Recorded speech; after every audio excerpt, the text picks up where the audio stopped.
Podemos pensar en la época patriarcal. Y después de la época patriarcal vino la época de los reyes.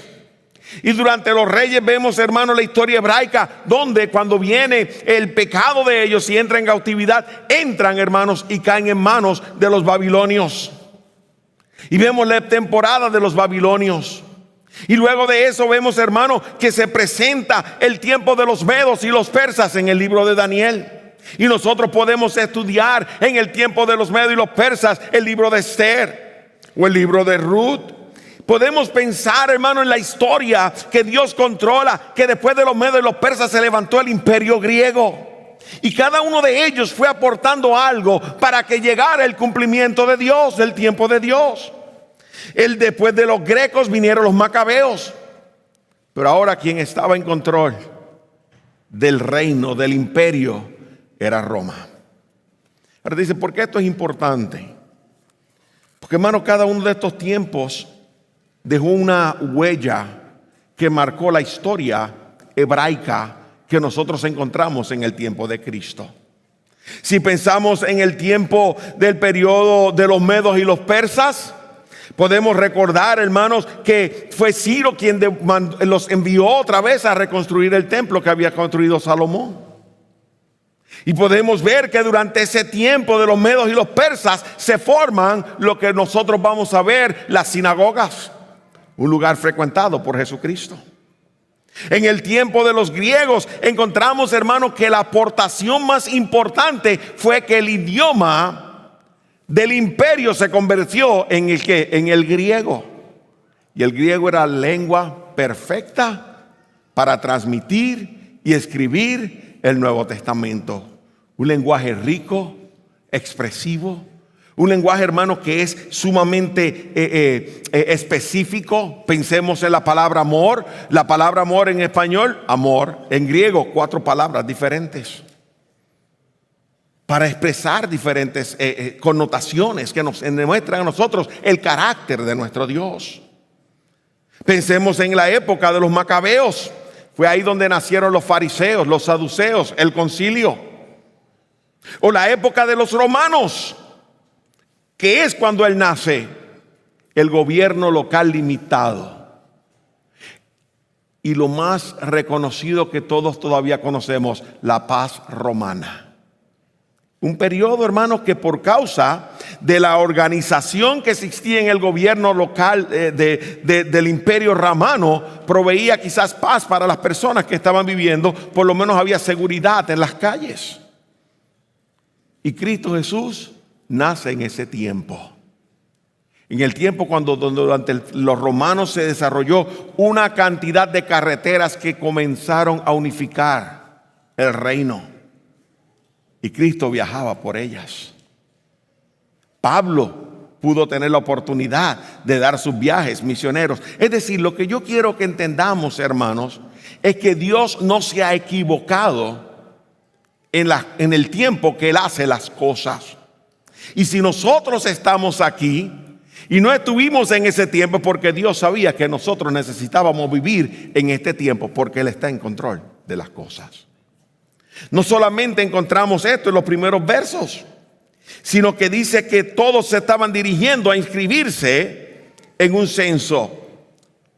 Ahora, se han encontrado escritos el emperador Augusto en la historia después de él, donde se encontraron escritos de estadísticas y datos específicos de cómo poner impuestos en el imperio. Esto se hacía a través de los censos. Los censos se hacían cada 14 años. Y era una manera de ellos contabilizar a los individuos para ellos poder hacer proyecciones de cuántos impuestos iban a recibir. No es casualidad de que hubo un censo. Pero los censos de aquellos tiempos no eran como los de nosotros. En aquellos tiempos tenían que ir a inscribirse en su ciudad natal. José y María, los padres terrenales que Dios había escogido para el Mesías, vivían en Nazaret, alrededor de 90 millas al norte. Y tuvieron que viajar al sur. Pero la Escritura nos dice a nosotros que ellos viajaron a la ciudad de David, que se llama Belén. La ciudad de David no es Jerusalén. La ciudad de David es Belén. El pastor ya pronto se va a enmarcar en estudiar el libro de Ruth, y quizá estoy hablando un poquito más de lo que necesito hablar. Pero hermanos, ahí usted va a ver que cuando regresa Noemí con Ruth a su tierra, era Belén, a donde regresa en el capítulo 1. Y es ahí donde se encuentra con Boaz, el pariente redentor, que es el abuelo o el bisabuelo de David, en Belén, la ciudad de David. Ahora, ¿por qué esto es importante? Porque la escritura, Dios había hecho una promesa a David, y yo quiero leer un poco de esa promesa. Y está en el segundo libro de Samuel, no tiene que ir ahí, pero yo voy a leer unos versos. Dios está hablando con David y le dice a David en el versículo 11: desde el día que ordené que hubieran jueces sobre mi pueblo a Israel, a ti te daré reposo de tus enemigos. El Señor también te hace saber que el Señor te edificará una casa. Cuando tus días se cumplan y reposes con tus padres, levantaré a tu descendencia después de ti, el cual saldrá de tus entrañas, y estableceré su reino. Él edificará casa a mi nombre, y yo estableceré el trono de su reino para siempre. Yo seré padre para él, y él será hijo para mí. Dios hizo una promesa a David, que el Mesías sería de su linaje. Y ahora Dios permite, en las circunstancias que él orquestó, dentro del periodo de la historia romana, que hubiese un censo, y que tuviesen en el censo que regresar a su ciudad natal para poder inscribirse conforme al edicto que él había proclamado. Así que ahora vemos a María y a David, y a José, camino a Jerusalén. Ahora, hermano, anoche estábamos en casa los adultos de más de 60 años y hablábamos de que, mi esposa comentaba de que piensen, hermanos, en cuán difícil era el viaje para una mujer que estaba a punto de dar a luz en un burro 90 millas. Una mujer, yo creo que, hermano, no quiere ni siquiera manejar 3 millas al hospital en nuestros días. Y la María tenía que bajar en un burro 90 millas. No era un día de viaje. 90 millas las hacemos nosotros ahora en 1 hora y media. En aquel tiempo piense cuánto caminaba un burro. Cuántos días tiene que haber tomado llegar a donde tenían que llegar. Pero llegaron a Belén. Y nos dice la escritura a nosotros que cuando llegaron a Belén, llegaron los días de su alumbramiento. Ahora déjame hacer una aseveración que es sumamente importante. Porque Dios fue quien escogió dentro del tiempo a José y a María para que fueran los padres terrenales. ¿Y por qué esto es importante? Yo quiero que tú vayas un minuto a Mateo, el capítulo 1. Mateo, el capítulo 1 y el versículo 16, porque yo quiero que tú notes algo. Nos dice a nosotros en el último versículo, o los últimos versículos, voy a comenzar en el verso 16, dice: Jacob fue padre de José, el marido de María, del cual nació Jesús, llamado el Cristo. Esta es la genealogía de Cristo Jesús. Es la genealogía que viene a través de la línea de David, el que era heredero al trono era José. Y hermanos, no es casualidad de que Dios escogió a José. Y no es casualidad de que Dios escogió a María. Y nosotros a veces pensamos en que José quizás no estaba preparado o no fue diligente en buscar un lugar para María.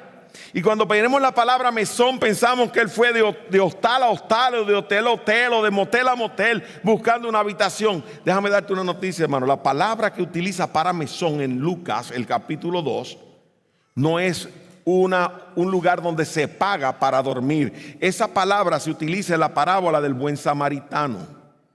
La palabra que utiliza en el griego para referirse al mesón era un aposento que tenían los parientes para aquellos que venían de viaje. Posiblemente José llegó a la casa de algún pariente para hospedarse en su casa.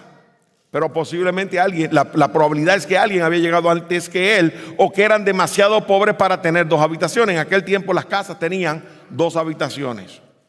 Una donde dormía toda la familia y una donde ponían a aquellos que llegaban. Así que, hermanos, o eran demasiado pobres y los animales también tenían que compartir el lugar donde las personas dormían, o era que, hermanos, ya había llegado una pariente había llegado antes y ya estaba ocupando el lugar donde ellos que hubiesen podido hospedar en su casa. Pero la palabra está señalando de que ellos llegaron a un lugar, a una casa de algún pariente que ellos conocían. Así que, hermanos, no había descuido en la persona, en José y en María. Muchas veces pensamos la palabra pañales que utiliza aquí y pensamos que son los trapos que estaban utilizando para bañar a las vacas o a las ovejas. No, hermanos, eso eran tiras de ropa que uno tenía que preparar para que cuando naciera el niño lo envolviesen para que no tuviese movimiento, estuviese apretado. Es como hacen en los hospitales el día de hoy. Cuando nace un recién nacido, toman una frisa y lo envuelven como un burrito. Es la manera que yo digo, lo envuelven en la envoltura del burrito y el niño está ahí adentro de ese y está comodito. Porque antes estaba en un lugar sumamente apretado, en la barriga de su madre, en el vientre. Y, hermano, esto los hacía descansar y reposar. Así que María estaba preparada, sabiendo que pronto venía su alumbramiento, con los pañales, con las tiras de ropa para poder envolverlo. José, la probabilidad grande es que cuando vio que ya estaba ocupado el aposento, o que no había un lugar para ellos ya, porque ya estaban ocupados por otra persona, posiblemente tomó entonces el pesebre donde comían los animales, que era un objeto o de piedra o de madera, lo limpió, lo preparó por si acaso nada, por lo que puede pasar. Ahora, hermanos, aquí tenemos algunas que están embarazadas el día de hoy. Posiblemente ya hicieron preparativos, ¿verdad? Están esperando que nazca el niño para prepararlo. ¿Creen ustedes que Dios iba a escoger unas personas que no fuesen diligentes para darles a Cristo Jesús? ¿O que fuesen unas personas que no tenían preocupación por higiene? No, hermanos. El señalamiento no era ese. Lo que la Escritura está señalando es que Dios escogió que fuera en un lugar humilde, que fuera en un lugar, hermano, donde estaban ellos solitos, que no era un lugar de opulencia, que no era en el hospital mejor de la ciudad, que no era con fanfarreos de extraños, sino, hermano, en un lugar humilde. Dios estaba en control de todas las cosas. Así que lo primero que yo quiero que nosotros notemos es que soberanamente Dios escogió el tiempo, escogió el lugar, escogió las circunstancias para que nosotros pudiésemos entender todas las cosas. Cuando pensamos en soberanía, tenemos que recordar que Él está en control y que Dios estaba pensando en lo que iba a hacer. Muchas veces, hermanos, nosotros nos quejamos cuando llegan circunstancias que no son conformes a lo que nosotros planificamos, o que no son circunstancias conformes a lo que nosotros queremos, o que las cosas no suceden conforme a nuestros planes, o que las cosas no vienen cuando nosotros queremos. Hermanos, si nosotros conocemos que Dios es el Dios del tiempo, dejemos de quejarnos y pongamos nuestros ojos en el Señor y pidámoslo: Señor, ¿qué tú me quieres enseñar? O cómo tú me quieres conformar a través de esta circunstancia, a través de esta espera a la imagen de tu Hijo. ¿Qué tú estás tratando de transmitirme a mí que yo estoy rechazando en la medida que yo me estoy quejando? ¿Crees tú que Dios está en control? ¿Crees tú que Dios es el Dios del tiempo? ¿Crees tú que Dios es el Dios de las circunstancias? Pues entonces, hermanos, enfoquémonos en lo que Dios quiere enseñarnos en lugar de estar quejándonos. y demos gracias a Dios por lo que permite. Porque, hermanos, está tratando de darnos una gran lección. Segunda verdad. En la misma región, verso 8, había pastores que estaban en el campo cuidando sus rebaños durante las vigilias de la noche. Y un ángel del Señor se le presentó, y la gloria del Señor los rodeó de resplandor, y tuvieron gran temor. Pero el ángel les dijo: no teman, porque les traigo buenas de gran gozo que serán para todo el pueblo. Porque les ha nacido hoy en la ciudad de David un Salvador, que es Cristo el Señor. Esto les servirá de señal. Hallarán al niño envuelto en pañales y acostado en un pesebre. Así que, hermanos, veamos la segunda verdad. Y la segunda verdad es que Dios controla al mensajero que le envía.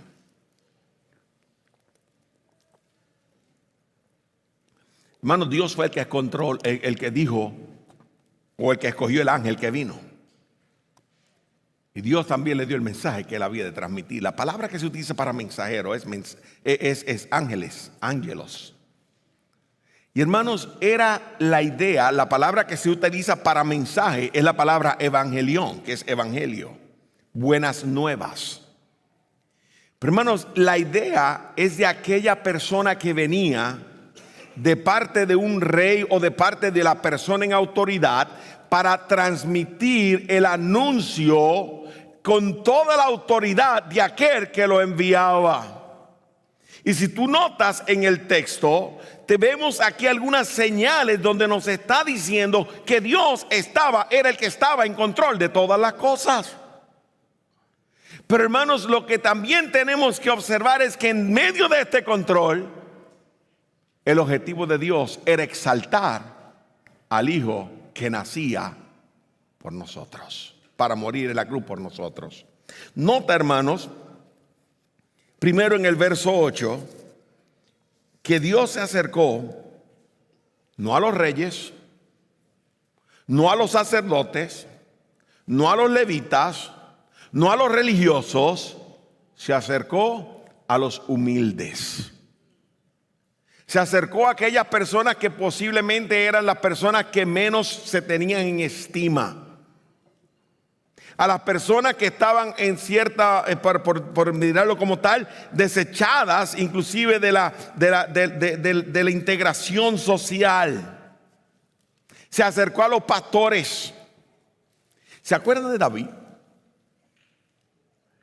En el primer libro de Samuel nos dice a nosotros que Samuel llegó por mandato de Dios a ungir el reemplazo, el rey que iba a reemplazar a Saúl cuando Dios desechó a Saúl.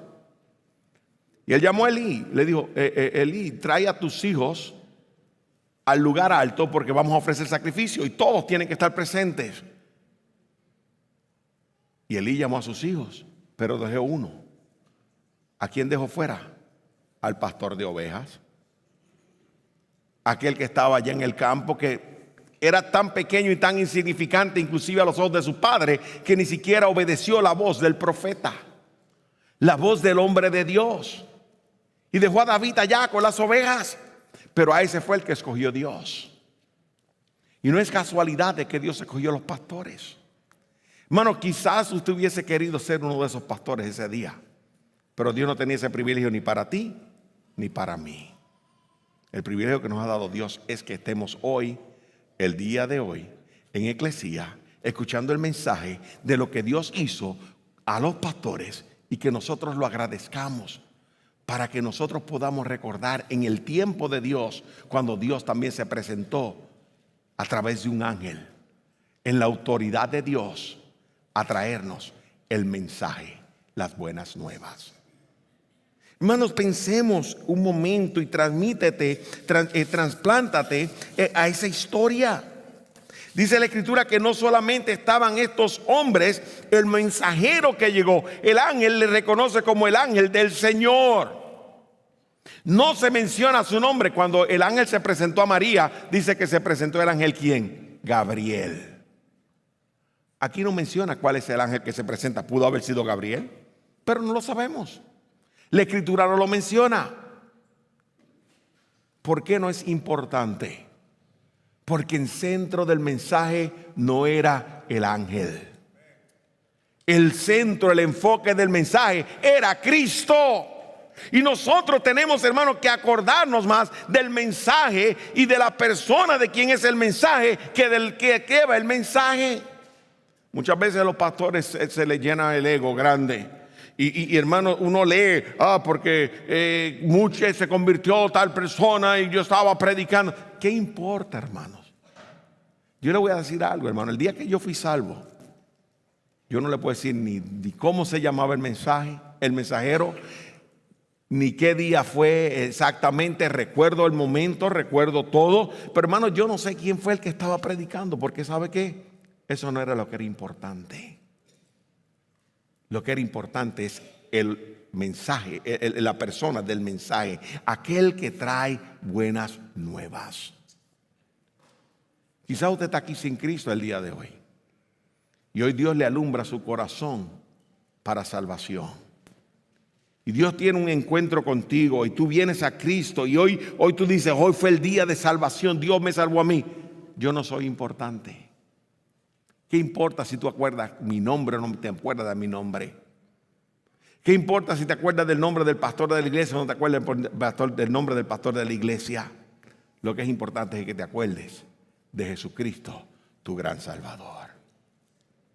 Ese es aquel que es importante. Y nota lo que dice, que os ha nacido hoy en Belén, la ciudad de David. Qué precioso que en Miqueas, el capítulo 5, el verso 2 dice, pero tú, Belén Éfrata, pequeña para estar entre las familias de Judá, de ti me saldrá el que será el Señor de Israel. Cuando ellos vieron al ángel, hermanos, y la gloria del Señor que le rodeaba, tenían temor. Esa gloria lo que enseñaba es que este ángel estaba viniendo no en su autoridad, sino en la autoridad de aquel que es por encima de él, que es superior a él. Y en esa autoridad dice, no tienen que tener temor. Yo les traigo un mensaje que será de gran gozo para todo el pueblo. Es decir, producirá en ti una emoción de alegría.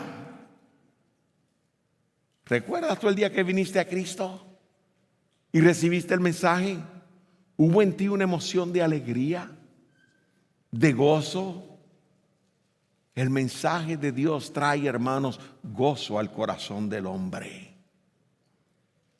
Debe traer ese gozo. Y dice que será gozo para todo el pueblo. Que os ha nacido hoy en la ciudad de David un Salvador. Un Salvador. ¿Qué es esa palabra Salvador? Esa palabra significa libertador. Aquel que viene a librar del peligro y de la violencia. La palabra temor, ¿por qué hago esta aseveración? Porque la palabra temor que utiliza aquí la Escritura es el sentimiento de que hay peligro, de que puedo ser maltratado, de que la circunstancia puede ponerme a mí en una situación donde yo no voy a salir bien. Pero dice, no tienen que tener temor. No tienen que preocuparse, porque yo no vengo a hacerles mal, yo vengo a traerles un mensaje de gozo. En la ciudad de David, el día de hoy, nació una persona que les va a ustedes a librar. Ahora, ¿sabe una cosa, hermano? Muchas personas tomaron dentro de aquellos religiosos. Tú encuentras esta aseveración en el libro de Juan, el capítulo 4. Creo que es el 4 o el 6. Pensaron que Cristo Jesús iba a ser un rey político. Y dice en ese texto que sabiendo Jesús que venían a apoderarse de él para hacerle rey, se apartó de la gente. La gente quería que él fuera el rey político que tumbara el imperio romano. Pero Él no vino para ser ese rey en ese momento.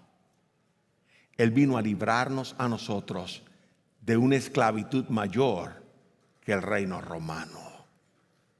Y esa es la próxima palabra que utiliza. Dice, ha nacido hoy en la ciudad de David un Salvador que es Cristo. Cristo, el Mesías, el ungido de Dios, aquel prometido por Dios que vendría a librarnos a nosotros de la esclavitud del pecado, que vendría a redimirnos, a comprarnos de donde estábamos, de ese mercado de inmundicia, para darnos salvación, para librarnos de la condenación del pecado, para librarnos de la muerte y darnos un regalo que nadie nos puede dar. Aquel que venía para morir por nosotros en la cruz del Calvario. Él vino, hermanos, a anunciarle que ese niño que había nacido en Belén. ¿Por qué? Porque era de la familia de David. ¿Por qué? Porque Dios controló las circunstancias para que naciera en Belén y no en Nazaret. ¿Me está siguiendo? Y ahora Dios envió el mensajero con mensaje de buenas nuevas. Y le dice, ese Salvador es Cristo. Pero después dice, Señor, tiene toda la autoridad divina. Tiene toda la autoridad que el Padre tiene. Porque Él es Dios. ¿Ve usted lo que está diciendo la Escritura, hermano? ¿Puede usted entender la profundidad dentro de la simpleza del mensaje? No era cualquier niño el que nacía. Era el Salvador del mundo, el ungido de Dios, el Mesías prometido. Yo no voy a entrar en el mensaje de la semana que viene, pero los pastores creyeron al mensajero. El esplendor de Dios estaba sobre él. La gloria de Dios estaba brillando. El poder de Dios estaba sobre su persona. Así que, ¿por qué no creían aquel que tenía la autoridad de parte de Dios? El poder de Dios reposando sobre él para obedecer y gozarse en el mensaje que recibían. Cristo es Señor. El mensajero, pero nota algo más, dice en el verso 12, Lucas 2:12, dice, y esto les servirá de señal, hallarán al niño envuelto en pañales y acostado en un pesebre. Hermano, pensemos en que esa noche nacieron 2 niños en Jerusalén, o 3 niños, en Belén, perdón. ¿Cómo ellos lo iban a identificar? Bueno, estaba envuelto en pañales, pero eso era la costumbre. Todos los niños iban a estar envueltos en pañales. Pero solo uno iba a estar en un pesebre. Solamente uno iba a estar puesto en el envase, o como usted le quiera llamar. La palabra de Dios utiliza la palabra pesebre, donde comían y tomaban agua los animales.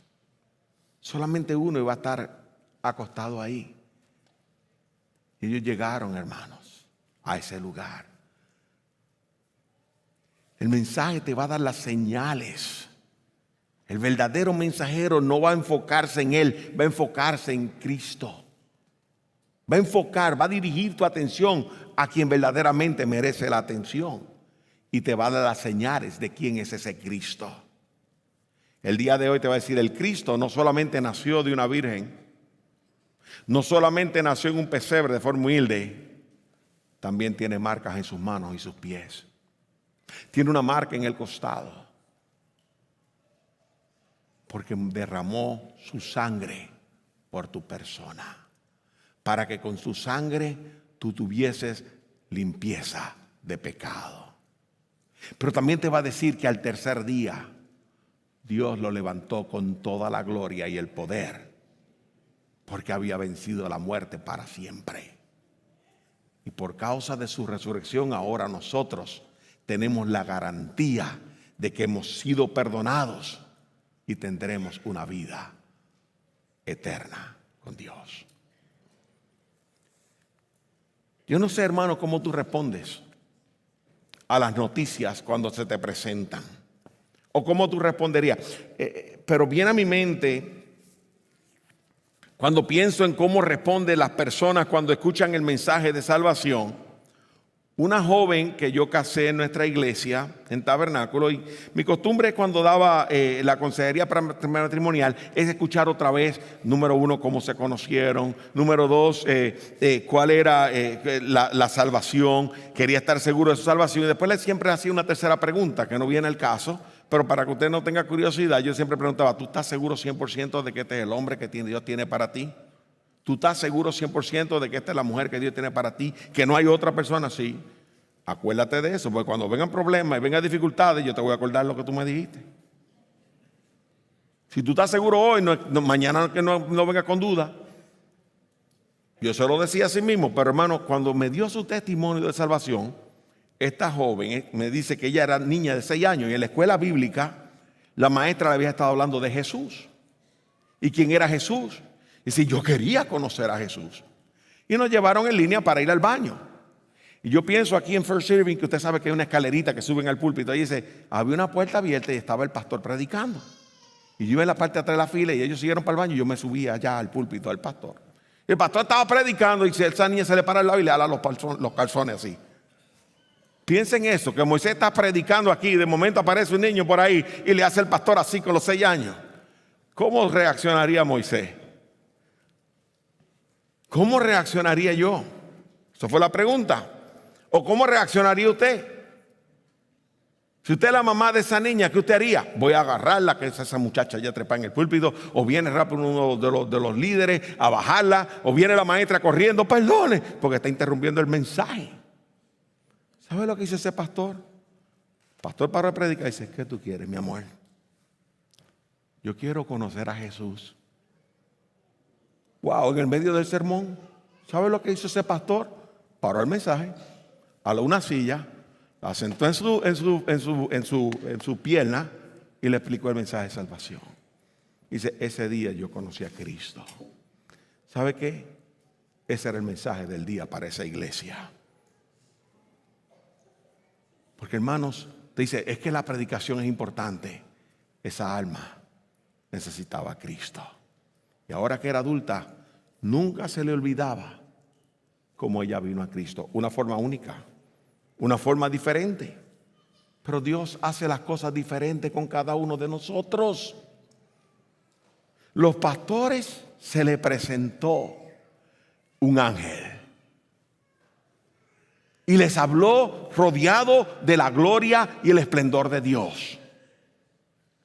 Hermano, Pedro estaba pescando y dice, venid en pos de mí y te voy a hacer pescador de hombres. Y allá Pedro dejó la red y se fue detrás de él.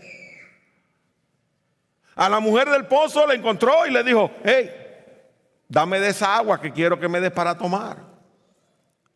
O pensemos, hermano, en el ciego Bartimeo que no podía ver, pero había escuchado de Jesús. Y cuando escuchó el tumulto y la gente que hacía alboroto, el Señor Jesús pasaba. ¿Y quién es el que camina por ahí? Es Jesús. Jesús, hijo de David, ten misericordia de mí.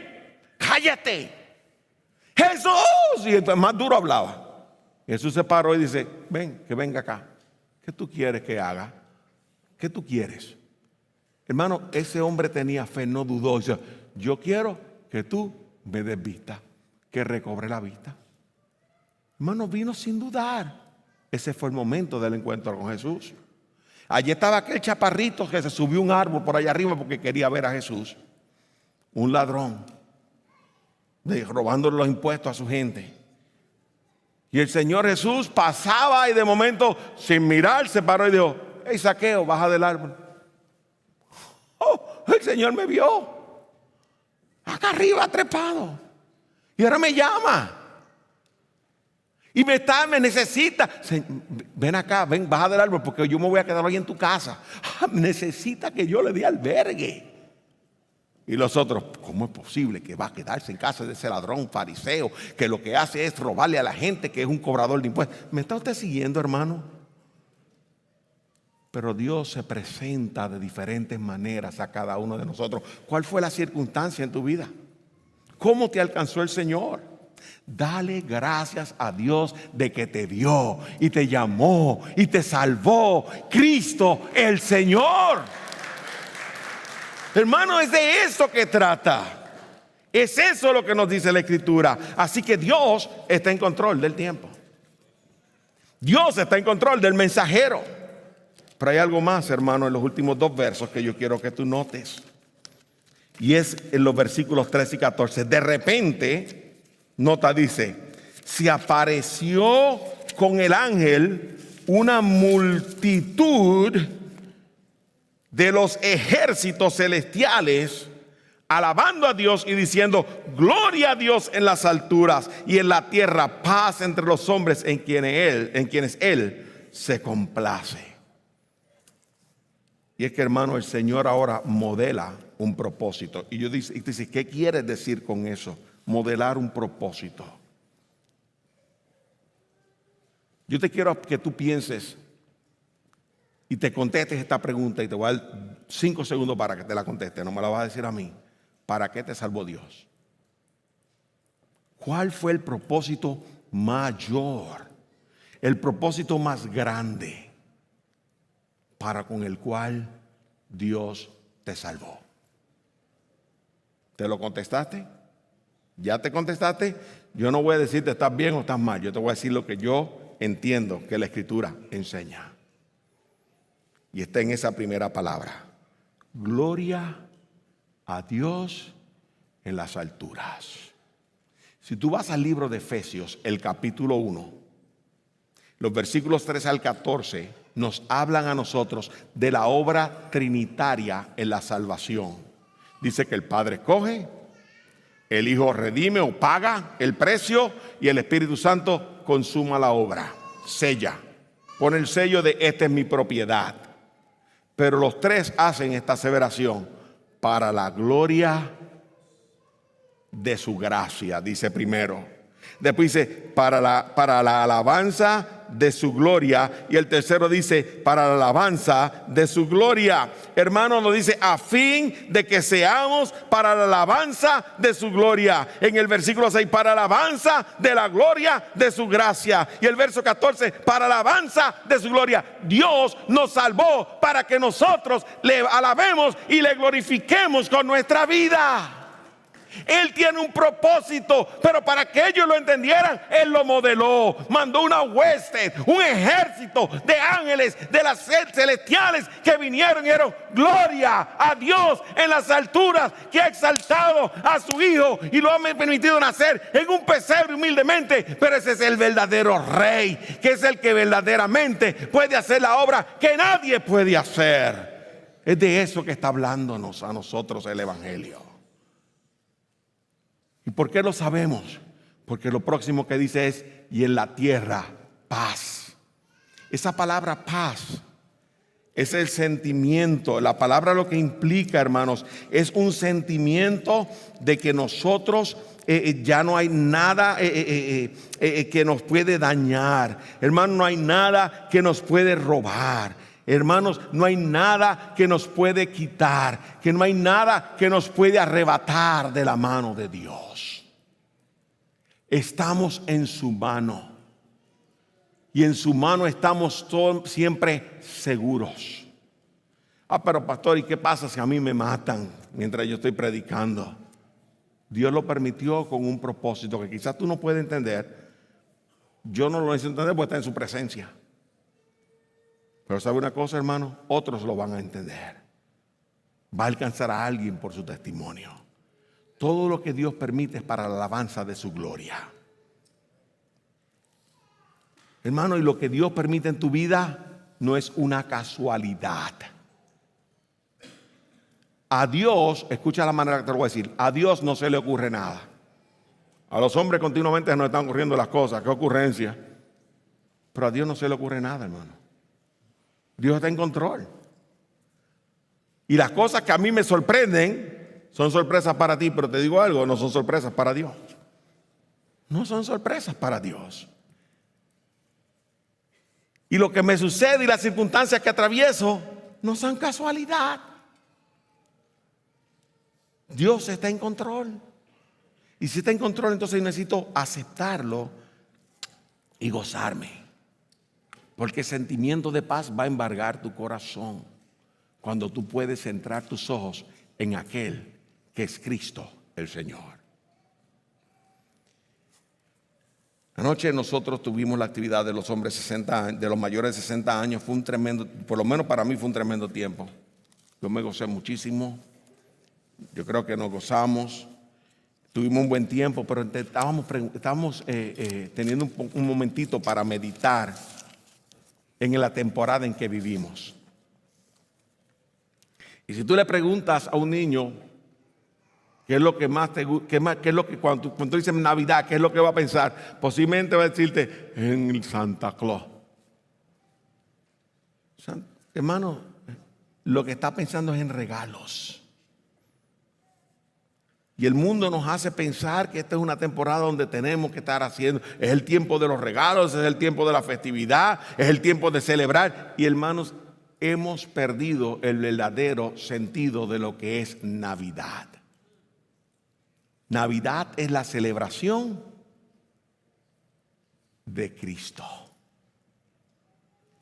La Navidad es la celebración de aquel que dejó su trono de gloria para venir a morar entre hombres pecadores, con el objetivo de hacerse pecado e ir a la cruz y tomar tu lugar y mi lugar, para que nosotros pudiésemos tener perdón de pecado, ser comprado del mercado de esclavitud y ser reconciliado con Dios Santo. Eso es lo que nosotros tenemos que recordar cuando pensamos en Navidad. Y usamos tres palabras: hablamos de Adviento, hablamos de encarnación y hablamos de kenosis. Y si usted pues dice, el pastor que después les explique, no tenemos tiempo para esto. Pero lo que quiero que entendamos es, hermano, que el objetivo de nosotros es celebrar a Cristo. Cristo es la razón por la que nosotros celebramos el día de hoy, la Navidad. Y hermanos, ese es aquel que el Señor nos presenta en el día de hoy. Hay tres principios que yo quiero que recuerdes al concluir este mensaje. Los voy a leer y luego voy a orar. Pero los tres principios son los siguientes. Número 1. Dios está en control de los acontecimientos que Él permite en mi vida.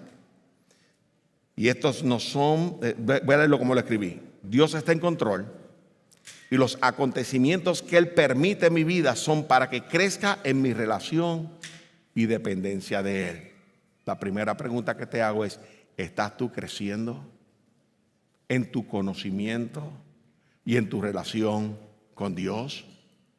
¿Agradeces a Dios por cada circunstancia? Siempre le agradecemos cuando todo viene conforme a nuestra situación. Pero cuando las cosas son contrarias a lo que tú planificaste, ¿le agradeces? O cuando Dios contesta tu oración tiempo después, ¿le agradeces? Número 2, conocer la identidad de Cristo me ayudará a vivir una vida andando digno de Cristo, con el deseo de agradarle en todo. Eso está en Colosenses 1. Si le conoces, ¿estás procurando agradar a Dios, alabarle, glorificarle? Esa paz y ese gozo inunda tu alma. ¿Le alabas, le glorificas, le adoras?